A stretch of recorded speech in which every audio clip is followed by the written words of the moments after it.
Welcome to Pensar Basketball Live. There is no game for the Raptors today, but there are questions. And I have always believed that you don't get what you want in life until you start asking the right questions. And I have questions about whether or not the Raptors are asking themselves the right questions. And so, despite what this live says, 11 questions. Oh, I got a bonus for you. When I was thinking of 11 questions, I was like, you know what? There's four more. So we're gonna have 15 questions, and we're going to aptly we're gonna pull them up one by one, give a brief description. Hopefully this live doesn't go overly long. People are always complaining that some lives are very long, and I just wanted to sum up most of my thoughts on the Raptors with these 15 questions, some of which are pretty obvious and some of which maybe we have never talked about. So let's get to it. Make sure to hit the video like and subscribe if you haven't already. Slowly working our way up to 7,000 subscribers. All right, let's get to it. All right, question number one. Is this season savable, salvageable, redeemable? Okay, it's not so bad. The Raptors are 10 and 15. Some people say the sky is falling. Some people think, hey man, patience. This is a new system. It's a new point guard. There's a lot of new pieces. But I would say the Raptors have been relatively healthy. You've had Pascal Siakam, Scottie Barnes for pretty much every single game they've been available. What would you look like if one of those guys had missed 10 games in this stretch? That's tough. I think there's a bit of a, you can make a fair point that the Raptors have beat some good teams.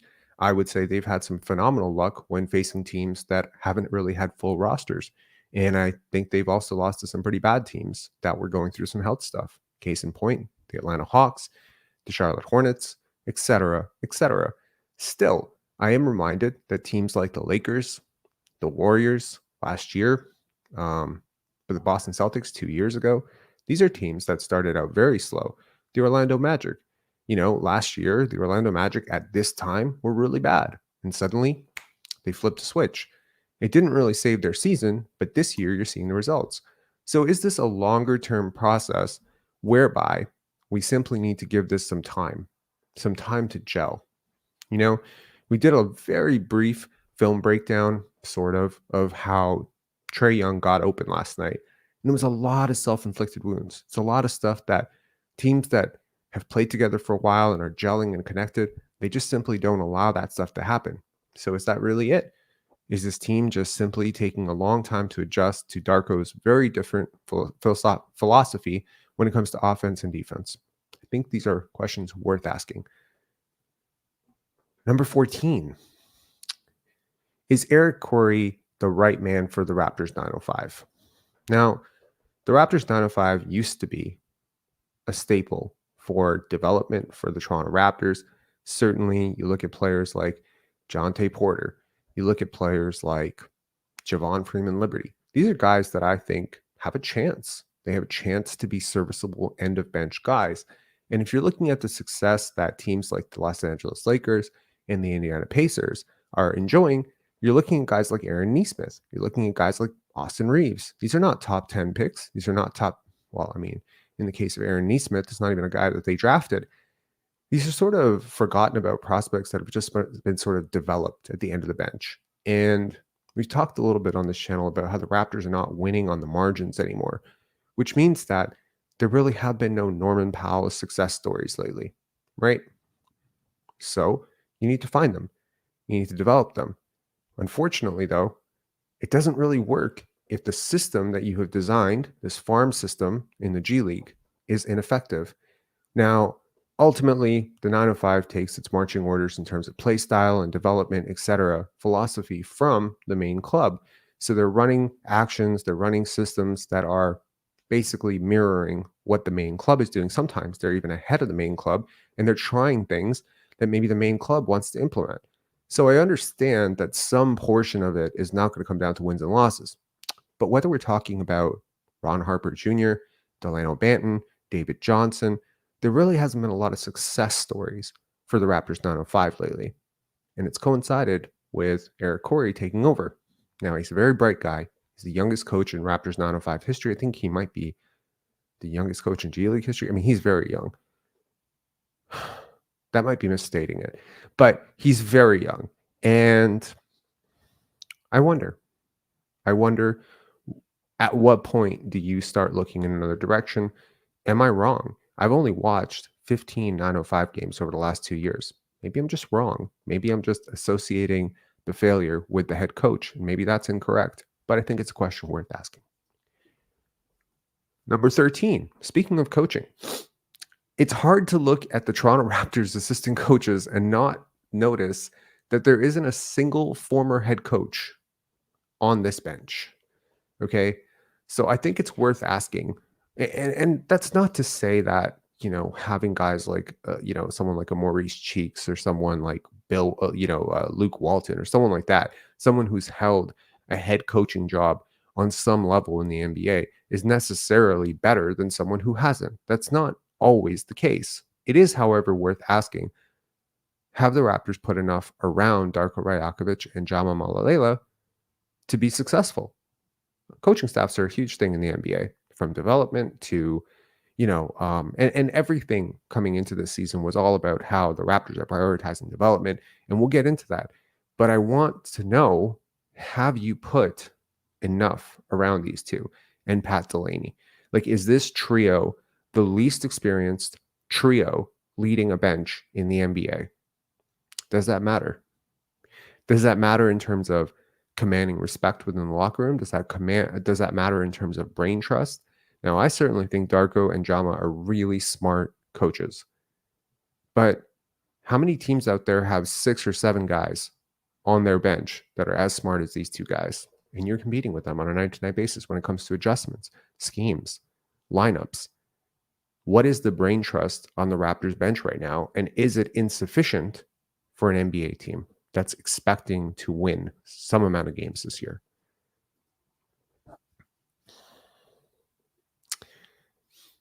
Do you have enough support on the bench, period? Now, I say this not in terms of coaching, but in terms of your veteran leadership. Do you have 3 of the same guy? Do you have enough diverse voices? Do you have your Udonis Haslams? What is Thaddeus Young adding right now? Is it enough? I'm not saying it's not. I'm not saying Thaddeus Young hasn't been around the block. I'm not saying Garrett Temple isn't fantastic. I'm not saying Otto Porter should or should not be playing, etc. I'm just asking, is the collection of guys at the end of your bench sufficient? Are you wasting spots? Are you lacking a voice? Do you need a James Johnson type at the end of your bench? Do you need a Patrick Beverley type? Do you need a personality that can push the envelope, that can challenge the narrative? Is your team soft? Do you just have a bunch of guys who don't confront? Do you need someone more confrontational?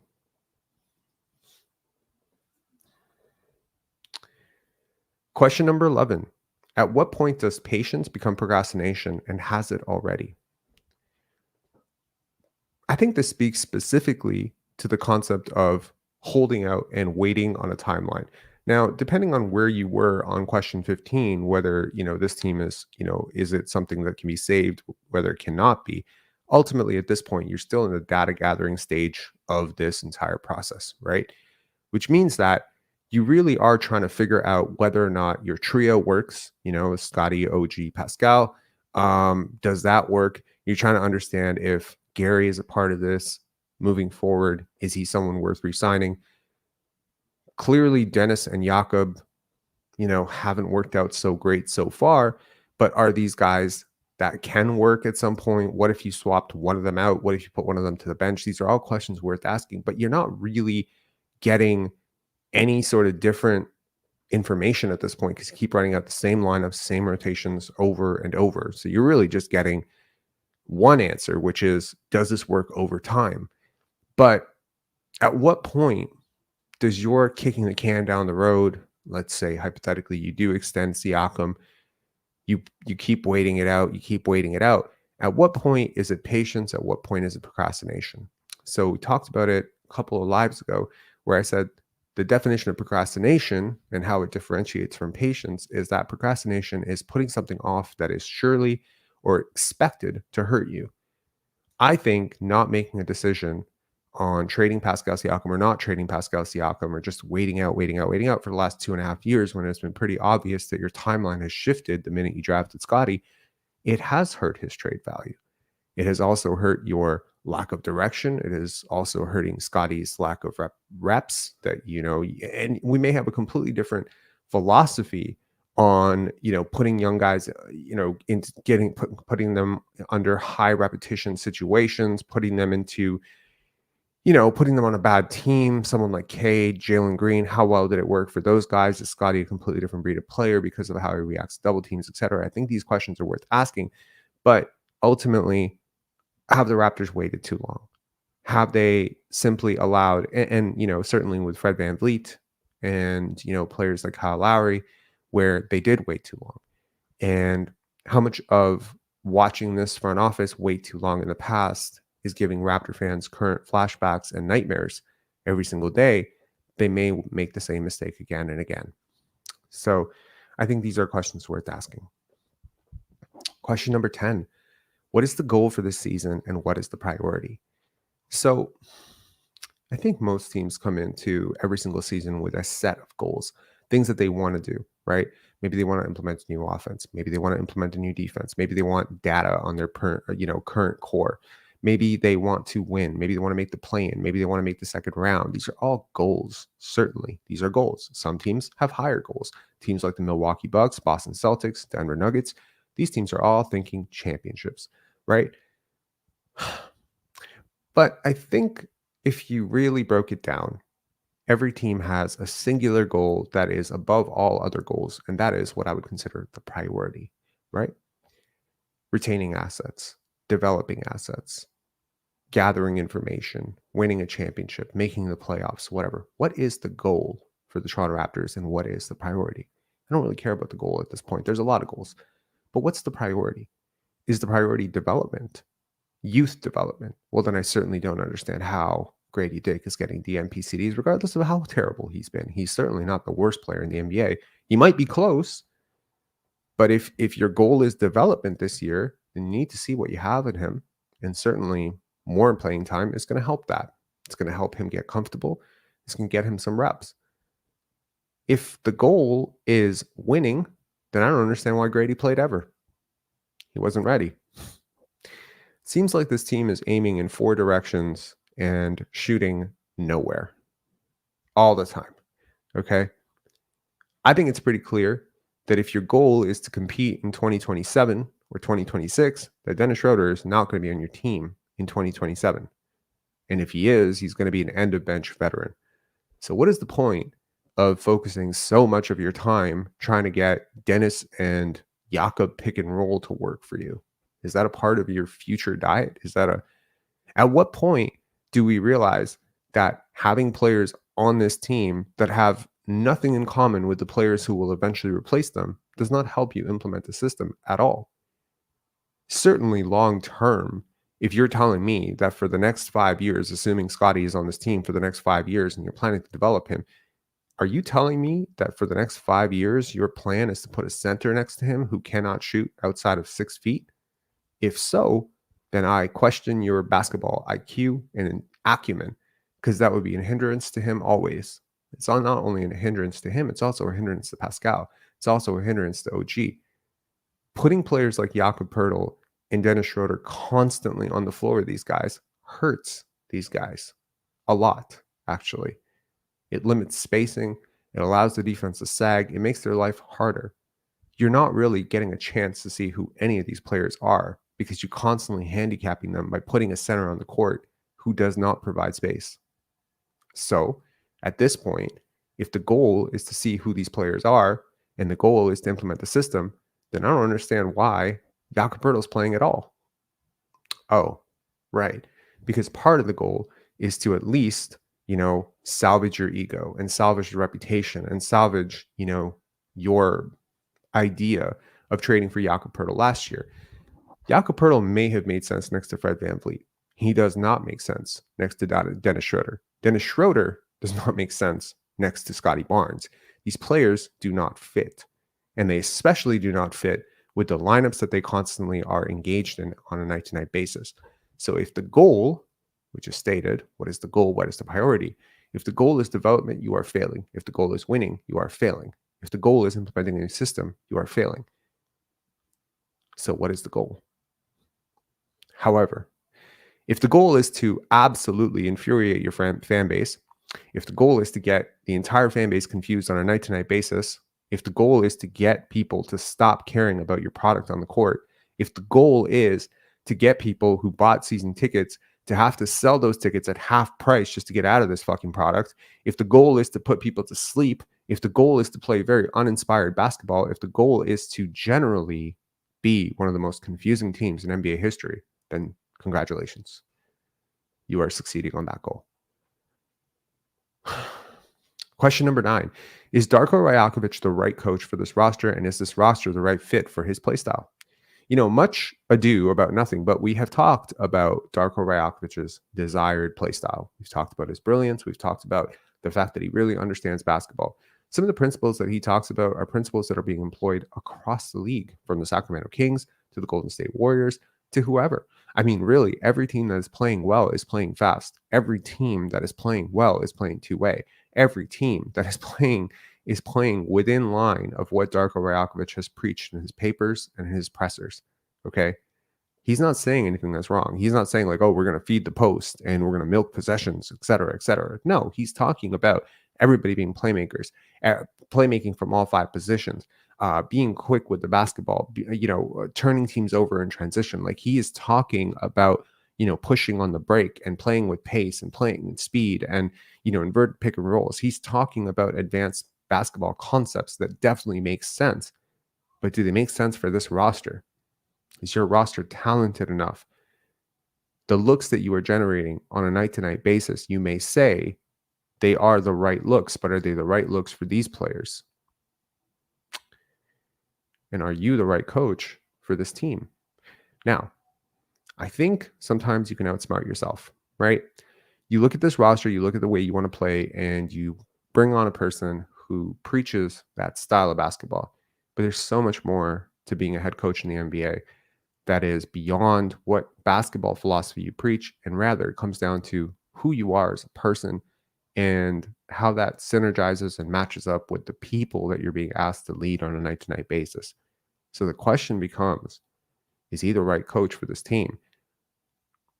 The way to answer this question is not simply to go down and hit a checklist of all his basketball philosophies and what he's preaching. It's really to ask the question, is he a man that these 17 guys in the locker room respect enough, trust enough? I don't see it. I don't see it. There are some guys, sure, but this is not a team that is playing together. And look, this is something we saw a little bit of last year, but prior to last year, I think for 10 years in Raptors land, we had not seen this. Dwayne Casey had his team every night. They played hard. They were in the wrong places. They executed the wrong schemes. They had the wrong personnel. They got beat by LeBron time and time again. Fine. But they came hard. They came and they played hard. Okay. This is not a team that is playing hard. I have to ask why. I have to ask why. You don't have a locker room full of head cases. These are generally guys who've played hard. For most of their careers, they've played hard. Pascal Siakam, sure. Tons of times over the last 4 years where he hasn't played hard. Dennis Schroder, fine. I can certainly find you times in his career where he has sort of checked out mentally. But Scottie Barnes, OG Anunoby, Otto Porter, Chris Boucher, and these guys are never guys who I've ever thought these guys aren't playing hard. So when these guys are not playing hard, I have questions about the coach. Question number 8. Who are Grady, Malachi, and Precious as prospects, and what is their upside? Oh, this matters so much to me. Look, if you're building towards the future and you've brought in an entire development staff, everything about your coaching staff is development, then I need to know, what are you developing? What is the realistic upside on these 3 players? What I really want to know is, who do you actually think they're going to be? Are these players starters? Is Grady a starter in the NBA long term? Is Malachi a starter? Is Precious a starter? Or are all of these guys at their absolute apex going to be rotational bench pieces? Or In the case of Malachi, is he going to just develop into a really solid third point guard? There's a quote in what was it? Oh my God. Not Interstellar. Wow, I'm really drawing a blank. It is a Christopher Nolan movie, Inception, where Tom Hardy's character goes up and he says, "You mustn't be afraid to dream a little bit bigger, darling," or something of that nature. Well, we mustn't be afraid to dream a little bit bigger, darling. Indeed. Okay. Like I I believe there are things called blue chip prospects, and I'm not really sure I see one. And while I could sell myself on Grady potentially being a blue chip prospect just based on age, shooting potential, playmaking, intelligence, etc., it does not feel right now that he is of that ilk. Now, he may certainly get there, but I have long-term questions about, Malachi Flynn's athletic upside and overall upside. And I have massive, massive questions about Precious Achiuwa ever learning how to play basketball. Look, man, I have watched a lot of Precious Achiuwa. This is going right back to Montverde, Memphis. I didn't watch too much of him in Miami, but I've watched his entire tenure here as Raptors. I have not seen growth over this 5 years. Not in any projectable way, not in any tremendous way. I could still tell you that as well as he has played in spurts this year, it's still not quite as good as he played 3 years ago. Okay. And I can tell you just as well as he's played this year, I don't even think it's as good as the 4-game stretch last year. So there isn't like some sort of chartable, projectable growth. You want to see chartable, projectable growth, even if it's not drastic growth, go check Devin Vassell, right? From age 20 to 21 to 22 to 23, you just see like a little tick, tick, tick, tick, tick. And this little tick, tick, tick, tick, tick was very much present in players like Norman Powell, players like Fred VanVleet, players like Pascal Siakam. So this kind of projectable growth has just not been there with Malachi Flynn and Precious Achiuwa. And I hope for the Raptors' sake, it will be there for Grady Dick. It will certainly be hard for him to get worse than how he's playing currently right now. A team worst, I think, 9.8 a negative 9.8 box plus minus. But it does not necessarily seem to me that there is a player on this team that even has the upside of a Benedict Mathurin other than Scottie Barnes. And Benedict Mathurin is no one's definition of a future superstar. So really, this is the problem with comparisons, right? Where sometimes, for instance, a team like the Sacramento Kings, they're really boosting themselves up on Keegan Murray's defensive upside right now. I had my boy Leo send me like an 11-minute film session of Keegan Murray defending, and he's like defending Steph Curry, and he's defending Jalen Williams, and he's defending all these guys, and it looks great for 11 minutes. And then you check the analytics, and he's nowhere close to Scottie, OG, or really any decent point of attack defender in the NBA. And it's like, that's the problem. You have a team full of non-defenders. The one guy who can sort of competently defend is going to look like a frigging superstar. So that's the problem. With a dearth or an absence of blue chip prospects, you can probably sell yourself on Grady, Precious, and Malachi and their potential. But I do wonder, compared to other players across the league, how much upside do they really have compared to guys who are 20 to 24 across the league? Is there a Tyus Jones here? You know what I mean? Is there a Kenny Lofton? Is there a David Roddy? Like what are we talking about here, right? Is there a Shaedon Sharpe level upside here? We need those players. We need those players to grow with Scottie. And so if you don't have those players, then development reps are not going to necessarily mask the difference. What you need right now are trades for those players, or you need trades for picks that can get you those players. But at some point, you're going to need to invest in some real high upside. Okay, will Christian Koloko be back? Christian Koloko has become like the boogeyman in reverse for the Raptors fans. And honestly, it's because he's just a really smart player. He plays well on the short roll. He facilitates ball movement. He's the one stretch, he's the one big who can actually shoot on your team while defending competently. I think he's a better player than Precious Achiuwa for sure. I like him more than Precious Achiuwa. If there was an expansion draft, he's one of the 8 players I would hold out of it. But again, a lot of questions about health, respiratory issues. He hasn't played all summer. At this point, the question then becomes, could this be a blessing in disguise, or is this a curse, right? Naturally, they're continuing to work with him. They have the development staff every single day in practice. They're going through with him. They're watching film with him. Could this be a Chet Holmgren situation? Granted, he's not the type of prospect that Chet is, but could this be a situation where he comes in and he is a completely different player, right? Because it could happen. He stayed in shape. He's staying with the team. He's a sponge. He is super smart. So if this guy comes back, is he your blue chip prospect? You know, like people write him off because he's a big who is a little bit older at Arizona, 3-year player at Arizona. He is not, 19 years old, 20 years old like Jalen Duren, but man, he has a lot of upside. And he's a player that, he has length that you can't teach, and he has speed at that size that you can't teach. But at this point, I am genuinely worried about his long-term future in basketball. And if you tell me right now that Christian Koloko is back tomorrow, I will tell you right now that I am a happy Raptor fan. Like, I will shut up about everything. So I just want to see this guy play. I want to see him out on the court because I've been really high on him for 2 years now. And I just want to see this guy because I think he shores up a lot of issues for you. But will he be back? I think that's a question worth asking. Question number 6. Does Gary for Dennis fix the spacing issues? Now, Raptor fans have complained for quite some time about, at least myself and a lot of people in this community have been complaining about a change in the starting lineup. And I think it's worth asking, does Gary for Dennis fix the spacing issues? If you watch any game this year, teams just go under on Dennis a lot. Now, if you listen to Darko Rajakovic, he's going to tell you that, hey, we need Dennis. We need a secondary playmaker with Scottie. I think you have one. And his name for now is Pascal Siakam.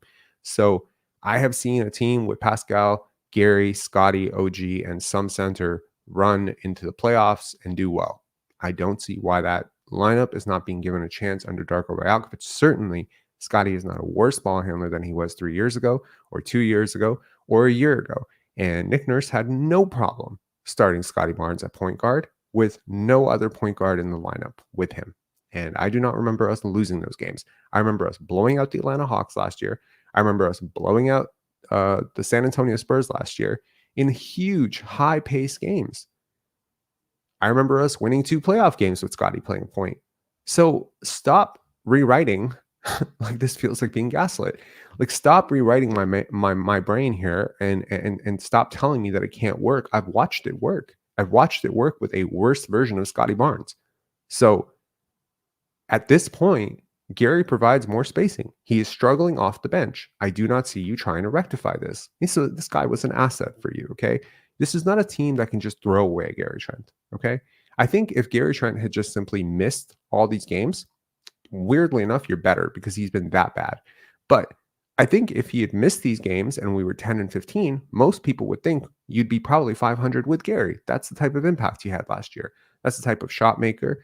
And look, he's a guy who comes through in the clutch. He's a guy who can get his shots, but he struggled. He struggled off the bench. He's always struggled off the bench. So you have a player who has struggled off the bench historically. He's been a good player for you. He earned $51 million, at the age of 22, 23. This guy who could put up 40 comfortably. He is not comfortable right now. And I think you as a coach have an obligation, even though you don't have some long-standing relationship with Gary Trent Jr. and you seem to have one with Dennis Schroder, I think you have an obligation to look at yourself in the mirror and ask yourself, has Dennis Schroder this year outperformed Gary Trent Jr. last year? He has not. No metric in the world is going to tell you that he has. He's not a better shooter. He's not a better player. He's not even a better defender. So at this point, how is it that the team that is allegedly, prioritizing youth and development, how are you prioritizing the feelings or, what the fuck? Dennis Schroder is not a championship point guard. He's not a guy who won a finals MVP vote. I heard this shit with, Fred VanVleet last year, but certainly these arguments do not apply to Dennis Schroder. So what is it that Dennis Schroder has done to earn this level of unfiltered, loyalty? What is he doing for you? What has he done for you? What can he do for you? Where does he fit on your timeline? And at what point your starting lineup of Dennis, OG, Scottie, Pascal, and Jakob is the second most used lineup in the NBA. You have plenty of data to suggest that this does not work. It does not work at all.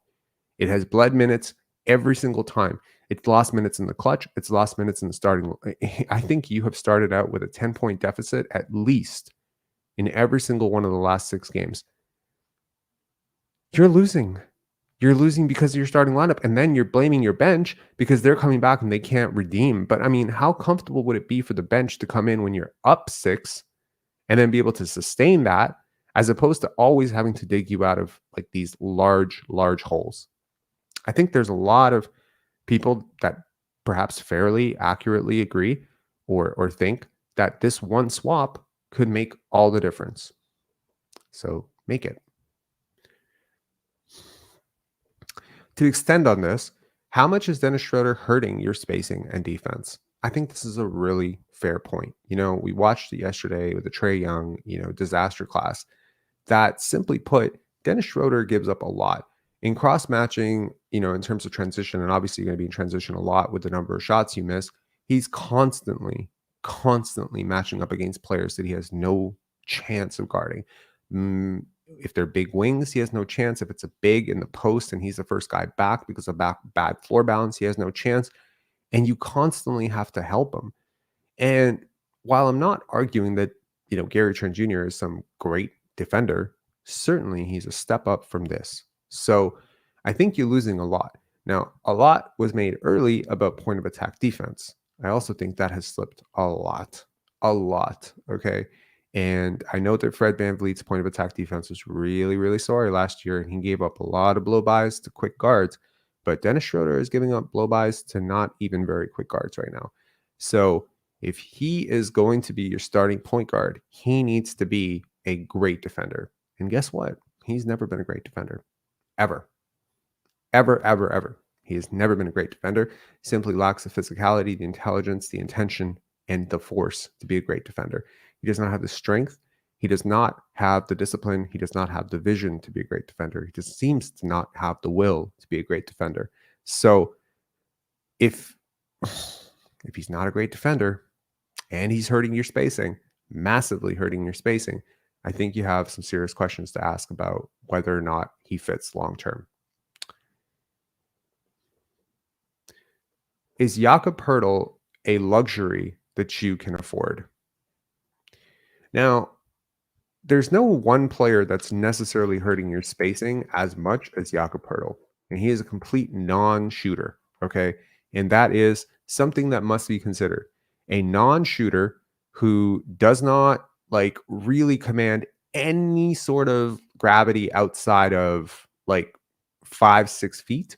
Now, he might be a really good pick setter for you, but just like the argument with Dennis Schroder, I think you have to ask yourself a very serious question, which is he good enough defensively to make up for what he's giving up offensively? Now, he's a very efficient paint target, but I would argue that the places he's scoring from on the court, most people can, there's a trade-off. Naturally, you're going to have a guy like Clint Capella or a Jakob Poeltl, someone of that sort, a rim rolling, post up only big. They're going to hurt your spacing. Now, with Clint Capella, he's a lob target. He's a little bit faster in transition.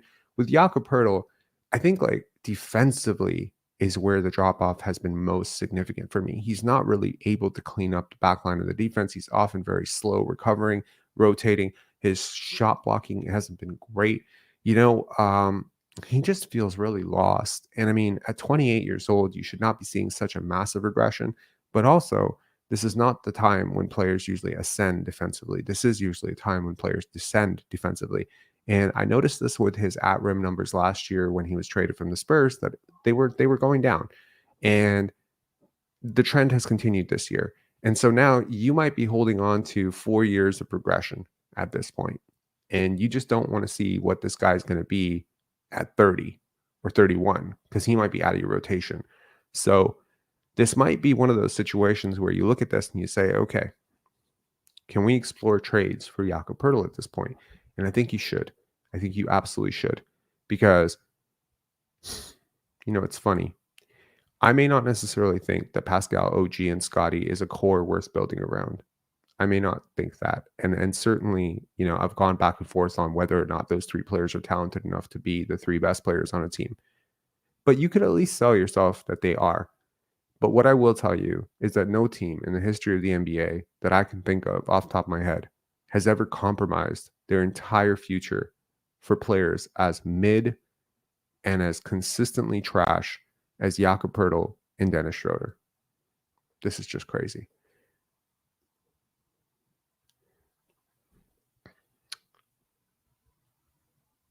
Number 3. What is the long-term cost benefit of OG Anunoby? Now, OG Anunoby has been grossly underpaid for you. He's a workhorse. He is no nonsense, type of guy. He's a low maintenance type of guy. I really like him. He's one of my favorite players on the team. But what's the cost benefit here? What is the upside on OG Anunoby? Is he a second best player on a championship team? Is he a third best player on a championship team? Is he a fourth best player on a championship team? Well, I guess you have to just look at the past few championship teams and ask yourself, are any second options on championship teams as bad as OG Anunoby? I don't think so. So therein lies the question. You will pay max money or close to max money, assuming next offseason, for a guy in his prime who will at best be the third best player on a championship team. At best. That's tough. That's tough, especially because you don't have the second player. So I think that's worth asking too. Question number 2, and this is a big one. Where is Pascal Siakam on his development curve? Well, I think that's the $1 million question, isn't it? There's been a lot of talk lately about extending Pascal Siakam, holding on to him, giving this a chance. Can he and Scottie work together, et cetera, et cetera? Well, look, Scottie is clearly, ascending. I don't think he's peaked yet. I don't think he's even close to peaking, but he is ascending. He is a guy who is right now capable of being the second best player on a championship team. I firmly believe that. So at a 6.2 box plus minus type of guy, that's very, very, very close to superstar levels right now from Scottie Barnes. And we've seen quarters where he can just take over the game as a playmaker, scorer, etc. Certainly he has ways to go, but you could say the next 5 years of Scottie Barnes could be very, very exciting superstar stuff. Okay. Is Pascal Siakam going to be the second best player on a championship team for that stretch? If so, you certainly see a valid case to keep this trio together, right? Because if Siakam is, a de facto second option, which many people have sold themselves on this idea of Siakam's a number 2, he's not a number 1. Okay, fine, but he's definitely number 2. He was a number 2 next to Kawhi. Well, this is not 24-year-old Pascal Siakam, right? Athletically, he's taken a step back. Defensively, he's taken a major step back, right? He's taken a step back as a shooter. He's taken a step back as a scorer. He's had durability concerns. He's had major injuries, groin, shoulder, et cetera, et cetera. So the question then becomes, before you park, $192 million across 4 years on a guy, you have to ask yourself, where are we on the curve? Now, again, some people have believed that the curve for Pascal Siakam is different. And certainly I believe in, black swan events and, unprecedented territory and outliers, et cetera, where, Pascal Siakam, if you tell me that a guy who worked super hard, who picked up basketball late, has fewer miles on his body because he didn't play the whole AAU thing, right? There are a lot of guys like Lonzo Ball, et cetera. These guys break down in their mid-20s because they look at how much youth basketball they played. I don't think people realize there's a lot of people in Toronto because they're not, necessarily in AAU culture. They're not necessarily around this stuff. You don't realize sometimes these kids are playing 6 games in a day at a very young age, very high pace, a lot of contact. And this is not good, right? This is not good for you. I mean, you may not realize that some of these kids are being asked to lift weights as early as 10 years old. So when you have an athlete who takes this kind of toll on their body at such a young age, it does not necessarily make, surprise me too much that their bodies are starting to break down and they need, knee surgery and ankle reconstructive surgery, and they're having torn ACLs and, Achilles tears when they're like 23, 24 years old, because certainly this is a part and parcel of overextending your body. Your body can only take so much.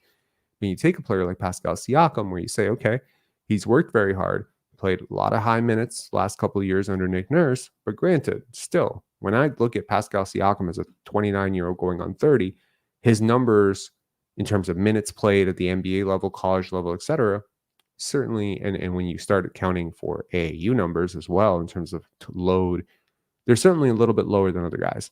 But I have seen the regression on Siakam already.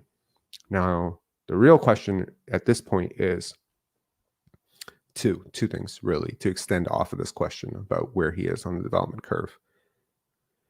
Question number one is there a twilight? Is there like a reinvention in the works, right? Where he kind of does like the Kevin Love, Chris Bosh thing, where, okay, earlier he succeeded one way, later he's going to succeed another way. Kevin Garnett is another example. Rasheed Wallace, another example. There are guys who have succeeded as athletes, and then they've turned themselves into different type of player. Kobe, Michael, there's tons of guys like this, right? I'm not seeing the groundwork for that type of twilight or second peak, if you will, right? The skill level is decent, but not great. He's not a tactician like a Paul Pierce or a, DeMar DeRozan. He's not a marksman. He's not a sniper where he can just take his game further away from the basket, where age is not as big an issue. Quickness is not as big an issue.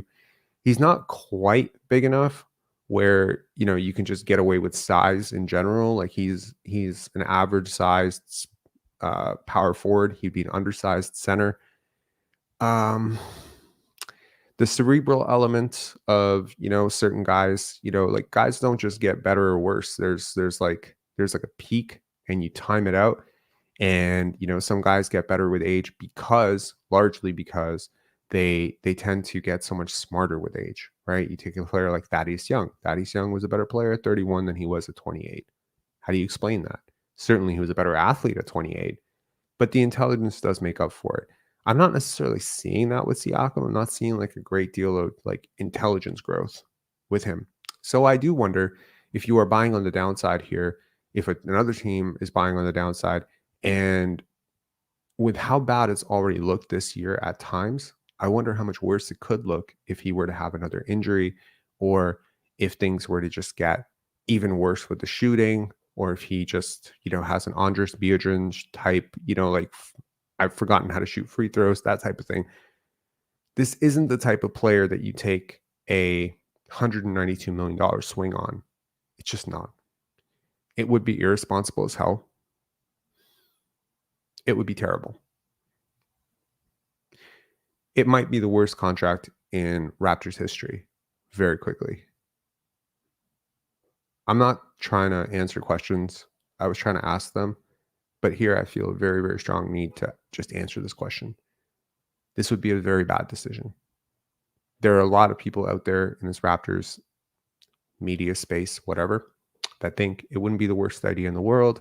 We can revisit this next summer, etc. Don't bank on it. Do not bank on it, man. I've watched a lot of players regress. This is a regression. If he assumed that, top five,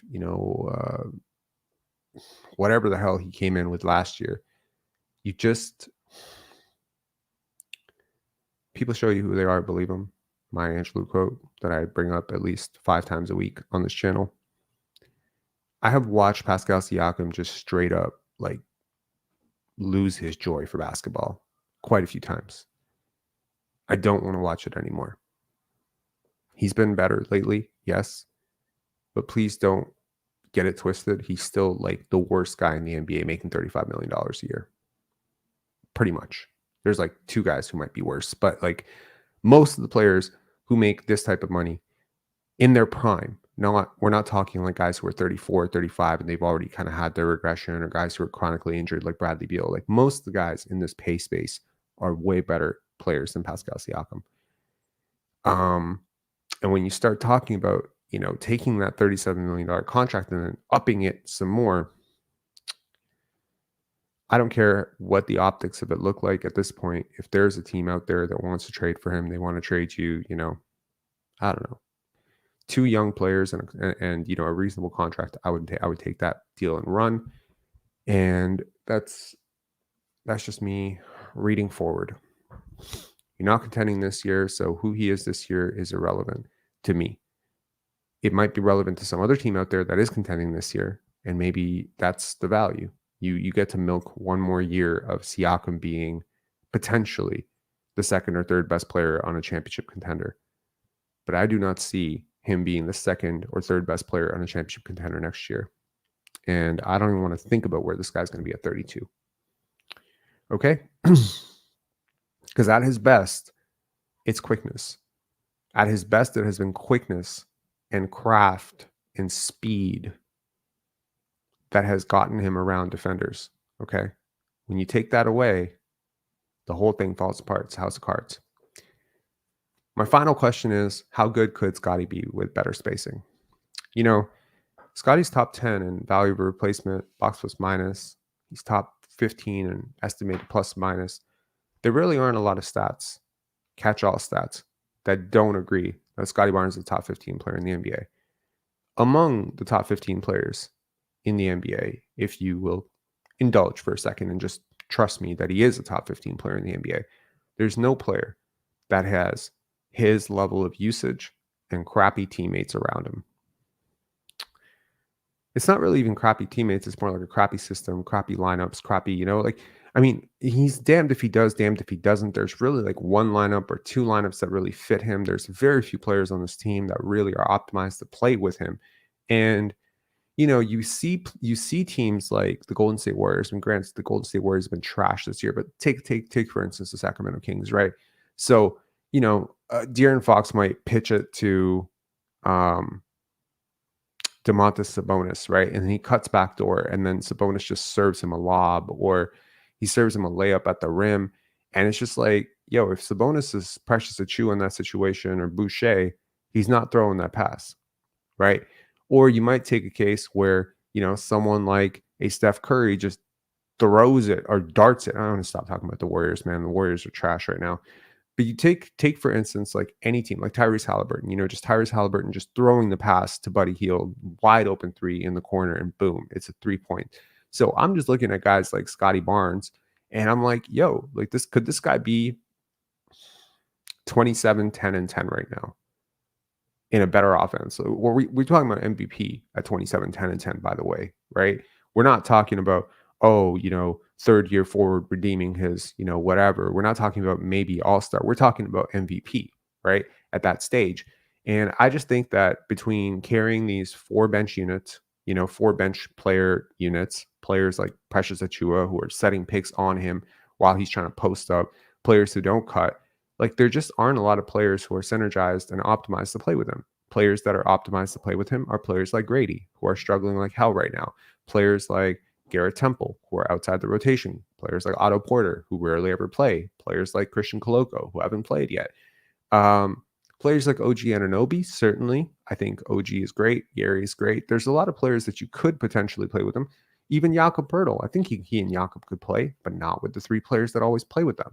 It's almost like if you told me that the Raptors were like deliberately putting terrible lineups around him, I would believe you. That's how bad it's been. I don't think you have any true concept of how good this guy could be. I think it's very encouraging that he's been as good as he's been, given the lineups around him and the players around him. But I really do wonder if you understand fully how good this guy could be long term. I am realizing right now that I forgot to monetize this video, so that sucks. Whoops. I did, didn't I?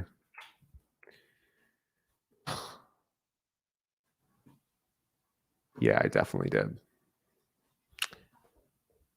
Whoops. Okay. So yeah, that's a 48-minute video for free with no ads. Love it. And no super chats. All right. I definitely did. Okay. I'm going to put this on screen so that I can monetize this real quick.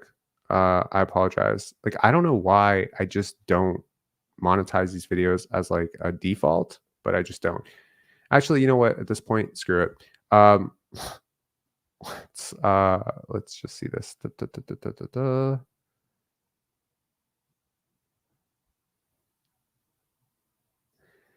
Some comments here. You can extend Siakam and trade him after June 29th. You get more for him under 4 years of control. See, you think so, and you're basing this on like a definite, right? Like you're like absolutely 1000% you're gonna get more for him, but you don't always know that, right? Like you you could take for instance like a team like the Chicago Bulls. Certainly they felt that way about, I don't know, you could take for instance Zach LaVine, right? But now you have one isolated incident that comes up, which is Zach LaVine missing some time, right? And suddenly we're not talking about that anymore because everyone's talking about how much better the Chicago Bulls are without him. And what's his trade value? He has plenty of years left on his contract. He's younger than Pascal Siakam. He's a bigger name than Pascal Siakam in terms of just overall, if you really think about Zach LaVine as a, as a name, like a marquee name, he's a bigger name than Siakam. And you just have this sort of situation where you're looking at a guy and you're like, okay, like what can we really get for him at this point? I don't think you can get a ton. Oh no. I just realized yesterday's video got demonetized too. That's a bummer. Oh well. Okay. We're gonna exit the stream. Hopefully these questions are they were something worth thinking about. And yeah, I mean, I don't know. I've always just believed that you don't get answers. You don't get to the right conclusion until you start asking the right questions. And I think that these are the right questions worth asking for the Toronto Raptors. I think they've been so gung ho about trying to prove that they're right about one thing or another. I just don't think that they've completely thought this through. But yeah.